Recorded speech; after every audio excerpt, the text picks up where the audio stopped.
In this short video, we will talk about the necessary tools for radiator replacement. In preparation for the replacement, we will require the following tools: drain pan to capture the antifreeze from the radiator, a funnel for refilling the system, ratchet set and wrenches, screwdriver set, regular and cutting pliers, and quick disconnect tools. Before proceeding with the radiator replacement, ensure that the new part matches the one found on the vehicle.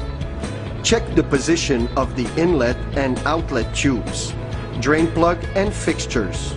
Ensure the radiator has the appropriate oil cooler. Please note that a vehicle equipped with a manual transmission has no oil cooler. The replacement radiator may be equipped with an automatic transmission oil cooler. Leave the protective plugs on the oil cooler and proceed with the installation. This will not influence system operation nor void the warranty. To properly execute the radiator replacement, you must have the manufacturer technical information, which can be found on the web. And this resumes our video on the necessary tools for radiator replacement. Thank you for watching, and we'll see each other on our next video on radiator replacement.